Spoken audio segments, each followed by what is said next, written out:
Olá, boa noite. Começa agora o Rede TV News. Seja muito bem-vindo. Boa noite. Normas de segurança sanitária são flexibilizadas em voos nacionais. O serviço de alimentação de bordo, por exemplo, está de volta.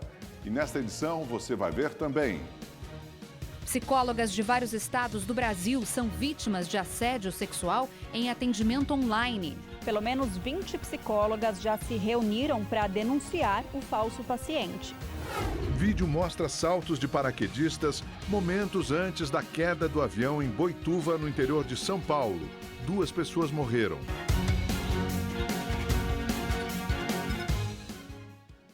A Agência Nacional de Vigilância Sanitária flexibilizou algumas normas nos voos nacionais. Vamos então a Brasília conversar com o repórter Anderson Arcoverde, que traz todos os detalhes para a gente. Anderson, o que vai principalmente mudar nos voos, hein? Boa noite para você. A principal mudança é a volta do serviço de alimentação a bordo, Augusto. Boa noite para você, boa noite, Milena, e a todos que nos acompanham. A Anvisa, apesar de ter liberado a retomada desse serviço, ela recomenda que ele seja rápido, para que os passageiros fiquem o menor tempo possível sem as máscaras de proteção, que ainda são obrigatórias. Já também foi liberada a capacidade máxima nos ônibus que fazem o transporte dos passageiros dos terminais até as aeronaves. E os tripulantes não vão mais precisar esperar o fim do desembarque para darem início aos procedimentos de limpeza do avião. Já outras normas de segurança sanitária, como os procedimentos de desembarque e o distanciamento, ficam mantidas. A Anvisa esclareceu que, apesar de o governo ter decretado o fim da situação de emergência em saúde pública aqui no Brasil, o estado de emergência internacional declarado pela Organização Mundial da Saúde ainda está em vigor. Por isso, é preciso ter cautela.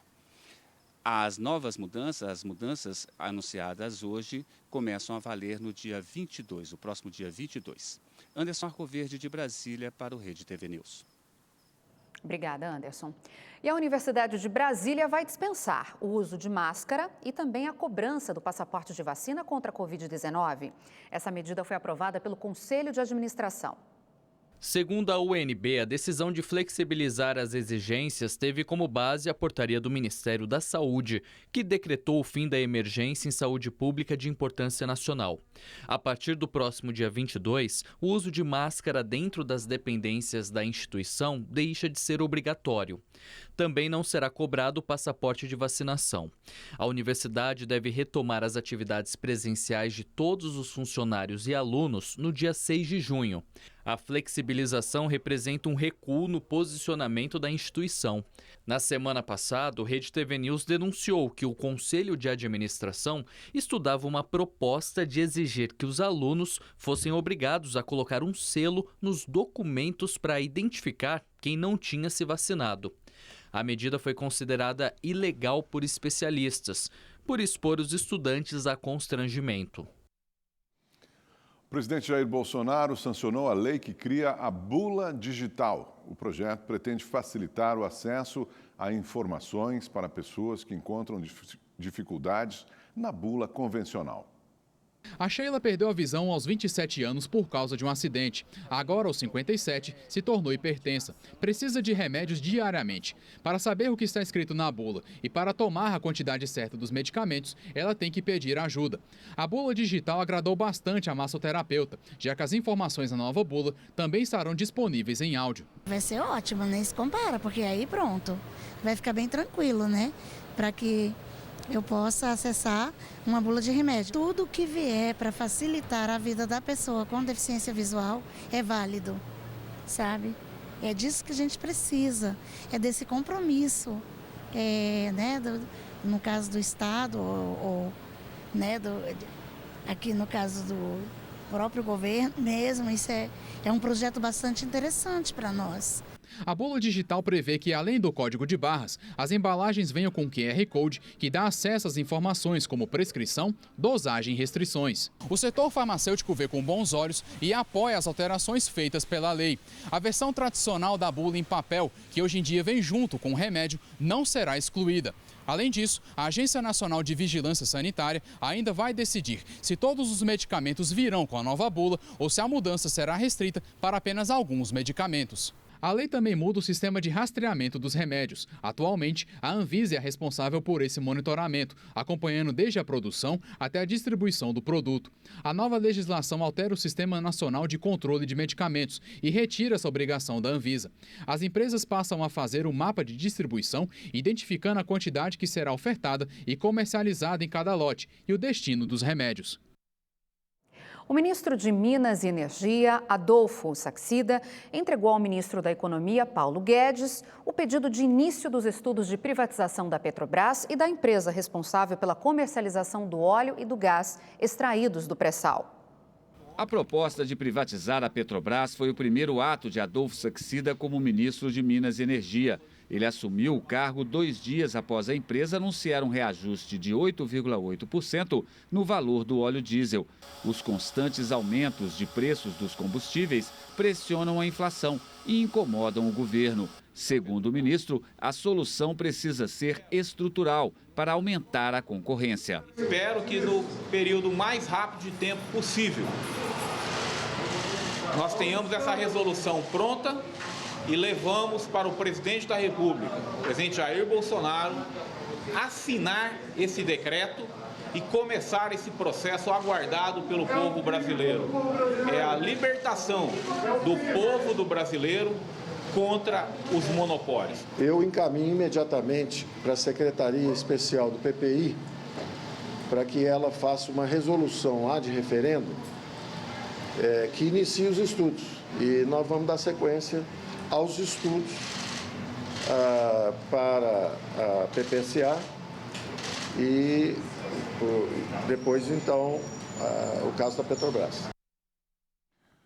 O volume de serviços prestados no Brasil cresceu 1,7% em março na comparação com fevereiro. Esta foi a segunda alta seguida e o melhor resultado para o mês de março desde 2011. Já em relação a março do ano passado, a alta foi de 11,4%. Um foguete do Exército Brasileiro caiu em uma plantação na cidade de Formosa, em Goiás. Próximo ao local, funciona uma base militar. O incidente aconteceu durante um exercício de manobras. No momento do lançamento, o artefato saiu da rota programada. Segundo o Exército, ninguém se feriu e todas as medidas de segurança foram tomadas. A falha no equipamento será investigada. Um dos paraquedistas mortos em um acidente aéreo ontem em Boituva, no interior de São Paulo, compartilhou um vídeo momentos antes da queda do avião. As imagens foram postadas em uma rede social e compartilhadas pelo paraquedista Wilson José Romão Júnior, de 38 anos. No vídeo é possível ver que o grupo salta do avião e faz manobras no ar. Juninho Skydive, como era conhecido, costumava postar vídeos e fotos de saltos que fazia com os colegas. André Luiz Varvar, de 53 anos, também morreu após a queda da aeronave. O acidente aconteceu depois da decolagem com atletas do Centro Nacional de Paraquedismo. Segundo relatos das vítimas, o avião teve uma pane elétrica e o piloto precisou fazer um pouso forçado. O avião tocou no solo, mas o trem de pouso bateu em um barranco e ele virou de cabeça para baixo. 12 pessoas ficaram feridas, 3 continuam internadas. Em 2012, um acidente envolvendo a mesma aeronave matou um paraquedista. Ele saltou e foi atingido pela asa do avião. Uma câmera acoplada ao capacete da vítima registrou o momento do impacto. Confira agora a previsão do tempo para todo o Brasil com Gabriela de França.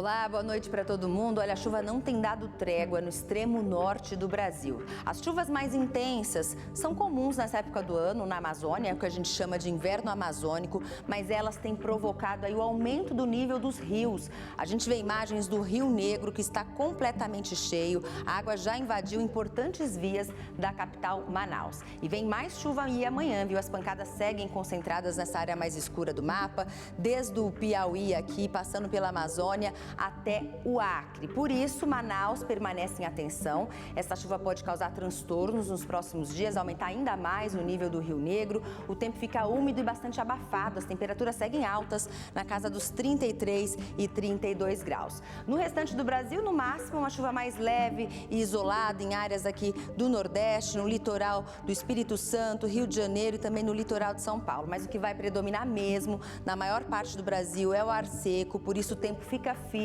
e o sol aparece mais. Mesmo com o sol, vai fazer friozinho no sul do Brasil, em Curitiba, mínima de apenas 11 graus, em Porto Alegre a máxima não passa dos 20 graus. E o dia começa com friozinho também, mais fresquinho aí em Brasília, Belo Horizonte, também Campo Grande, na capital do Mato Grosso do Sul, a temperatura passa dos 32 graus, à tarde esquenta bem nessas capitais. Agora em São Paulo, capital paulista, amanhã o dia começa com névoa, a temperatura ainda não sobe muito não, 23 graus, no sábado já esquenta um pouco mais, no domingo a temperatura volta a cair e olha, a semana começa com frio intenso.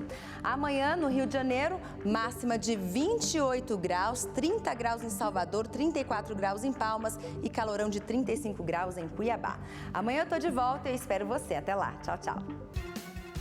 Uma medida do Superior Tribunal de Justiça pode mudar a ação das polícias em todo o Brasil e tem gerado muitas críticas.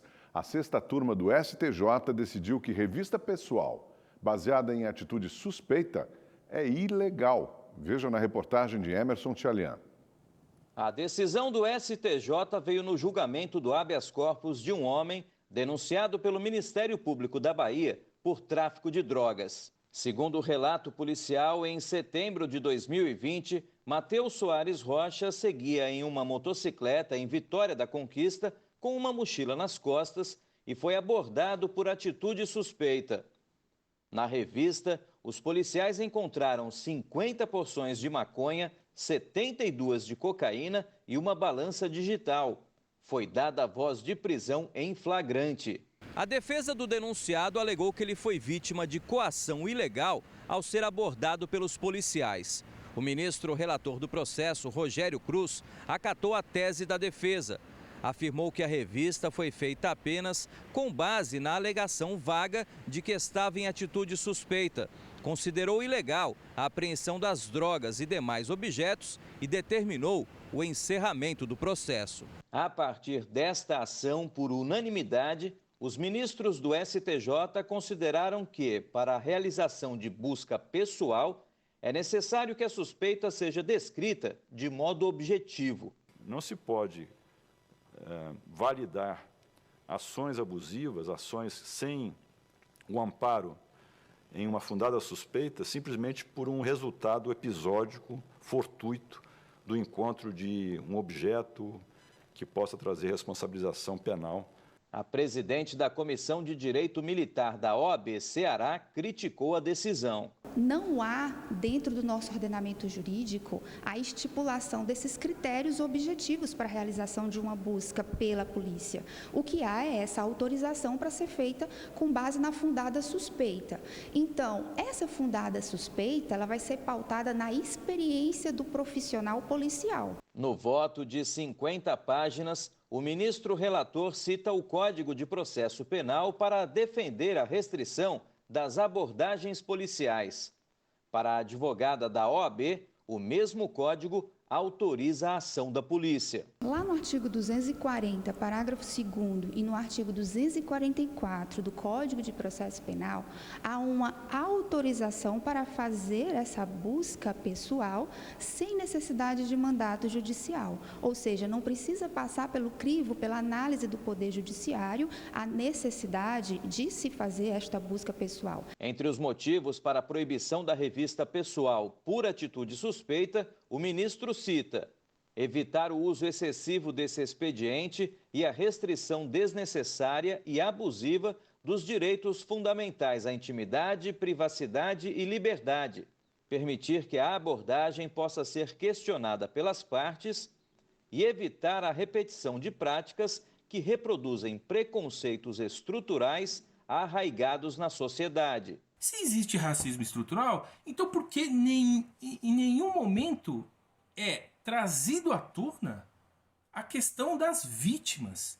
A grande maioria das vítimas é da mesma etnia, é da mesma cor de pele dos criminosos. Este pesquisador do Laboratório de Violência da Universidade Federal do Ceará concorda com a restrição determinada pelo STJ. A lei ela não visa dificultar o trabalho das agências de segurança pública, ela visa regular algo que já é um princípio básico, de uma sociedade democrática de direito, que é garantir o exercício da cidadania. O cientista político e ex-oficial da inteligência da PM de São Paulo acredita que a medida facilita o crime. Incentivamos a possibilidade do cometimento de crime. Quer dizer, mais pessoas estarão incentivadas a cometer crime porque trata de uma atividade de baixo risco. Em outras palavras, compensa cometer crime porque o risco de ser preso é muito pequeno. Rodrigo Pimentel, ex-capitão do BOPE do Rio de Janeiro, também não concorda com a decisão. Em Nova York, nos últimos anos, a polícia implementou cada vez mais abordagens e houve uma redução drástica do número de homicídios. Então, a forma da polícia prevenir o crime é aumentando o número de abordagens. Nas considerações da revista Ilegal, o STJ cita que o policial pode ser penalizado. Se nós temos como função da polícia a prevenção criminal, não faz o menor sentido criar restrições, proibições ou ameaças, inclusive, de prisão policial que comete a atuação precípua, que é prevenir o crime. O ministro do STJ, Rogério Schietti Cruz, determinou que a proibição da revista pessoal, com base em atitude suspeita, seja informada aos principais órgãos de justiça e a todos os governadores do país. E, mais uma vez, amarram as mãos dos policiais brasileiros. Quem sofre com a sociedade na redução do número de abordagens. As abordagens quase sempre salvam vidas humanas, retiram armas das ruas. Sobre a decisão, a Secretaria de Estado da Polícia Militar do Rio de Janeiro informou que os agentes atuam dentro de preceitos institucionais legais, atrelados ao previsto na legislação vigente.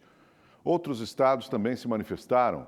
A Secretaria de Defesa Social de Pernambuco disse que já foi notificada da decisão e que as forças policiais estarão sempre dentro da legalidade e atuando pela proteção do cidadão e da paz social. Em Minas Gerais, a Advocacia Geral do Estado informou não ter sido notificada da decisão do STJ. O motorista de aplicativo acusado de matar a estudante de fisioterapia Maria Efigênia Soares, de 28 anos, em Fortaleza, foi julgado e condenado hoje. A sentença determinou 29 anos de prisão em regime fechado. O crime aconteceu em janeiro de 2021. A universitária foi asfixiada e teve o corpo incendiado às margens de uma estrada. Segundo a polícia, Vando Cordeiro Vasconcelos, de 35 anos, não aceitava a gravidez de Efigênia e ele ainda simulou o sequestro da vítima para extorquir dinheiro de familiares. Vando foi condenado por homicídio, aborto e destruição de cadáver. A Polícia Civil de Pernambuco realizou hoje a reconstituição da morte da menina Heloísa. Ela tinha 6 anos e foi baleada durante uma operação da Polícia Militar em março deste ano, em Porto de Galinhas. A reprodução simulada teve início por volta das 5 da manhã na comunidade de Salinas, que fica no balneário de Porto de Galinhas, no litoral sul pernambucano.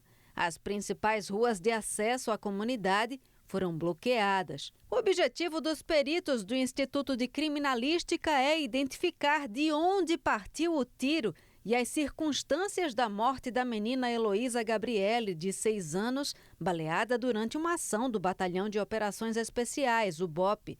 A polícia informou que 121 policiais, bombeiros e peritos participaram da simulação. Os pais da garotinha também estiveram presentes, mas não quiseram gravar a entrevista. Segundo agentes do BOPE, a menininha foi vítima de uma bala perdida durante uma troca de tiros com traficantes dentro da favela. Mas para os moradores daqui do local, a polícia agiu com truculência, invadindo a comunidade e disparando tiros sem a presença de criminosos que justificassem essa ação. Esta moradora da comunidade, que não quis mostrar o rosto, presenciou o momento em que a menininha foi baleada. O policial já chegou atirando, de dentro da viatura já começou a atirar. Aí, naquele momento, eu olhei a Heloísa, que estava com a bicicleta dela. Ela falava, eu tô com medo, estou com medo. Aí eu corro, pego a menina e naquele momento foi muito tiro. Depois eu pego ela, coloco ela atrás das minhas costas, ela aperta a minha mão e já vai arriando. O tempo que eu moro aqui, eu nunca vi aquela cena, foi a primeira vez. A morte da menina aconteceu no dia 30 de março. Ela brincava no terraço da casa da avó quando foi baleada. O assassinato teve grande repercussão na comunidade. A população de Salinas realizou uma série de protestos. Em vários pontos do balneário, as ruas foram bloqueadas. Um ônibus foi incendiado e um outdoor foi destruído. Com a onda de violência, até o comércio ficou fechado. Em Salvador, 2 homens foram presos em flagrante por exploração sexual e corrupção de menores. As prisões aconteceram durante uma operação batizada de Flor de Lótus. 2 adolescentes, uma de 14 e outra de 16 anos, foram resgatadas de uma casa utilizada como ponto de exploração sexual. De acordo com a Polícia Civil, os homens estavam fazendo uma rifa e as garotas eram o prêmio.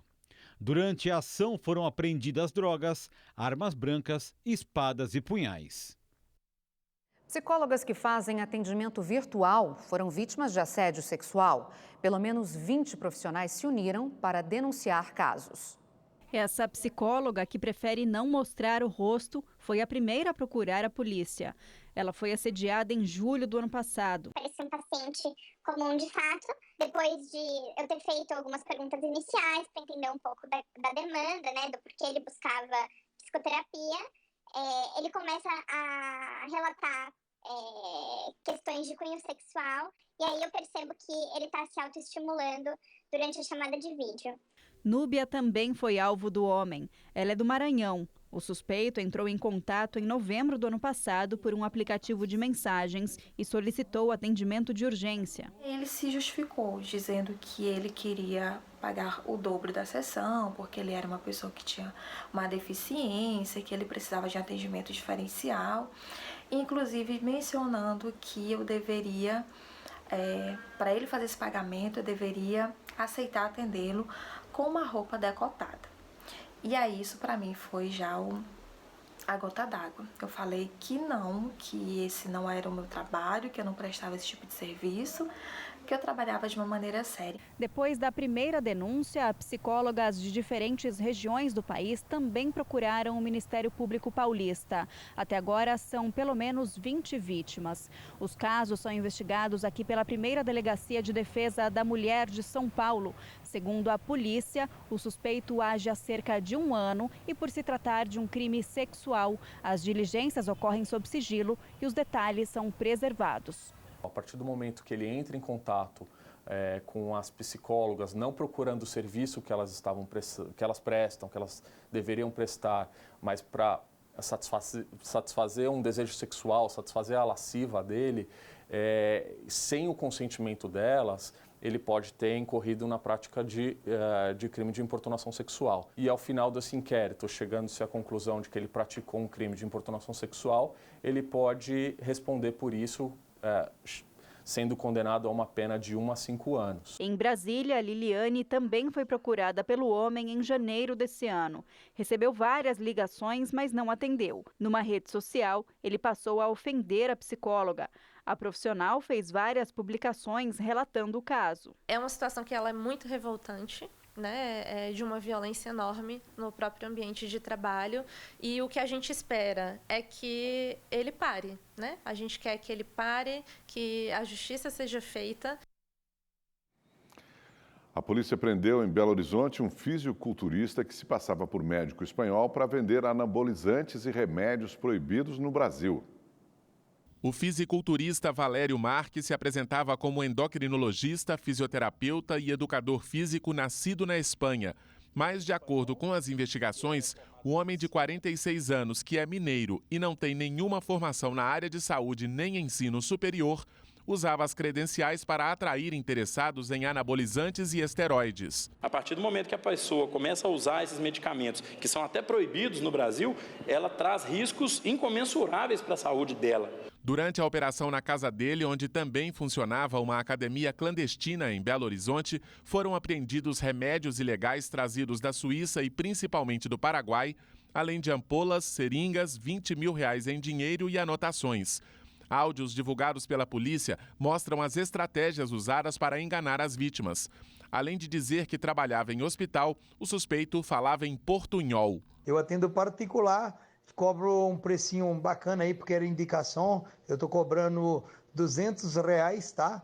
E para mim te avaliar, saber o que tu vai tomar. E aí vou te passar tudo que você precisa. E meus alunos aqui na academia também assim. Eu avalio e monto o ciclo de acordo com o objetivo dele. Cada ciclo montado por mês sai a R$250, tu vai ter aí o ciclo para cada mês. Se você for comprar isto separado, tu vai comprar aí 3 vezes mais caro. Valério foi preso por suspeita de tráfico de medicamentos e anabolizantes não autorizados no Brasil e ainda pode responder por exercício ilegal da medicina e estelionato. Ele alega que fazia a compra desses medicamentos pela internet. Só que a gente sabe que são medicamentos proibidos. Pode até ser, nós vamos apurar isso. Na delegacia, o fisiculturista alegou que todo o material era para consumo próprio e disse que adquiriu o sotaque espanhol por causa da convivência com amigos. O número de vítimas ainda é contabilizado pela polícia.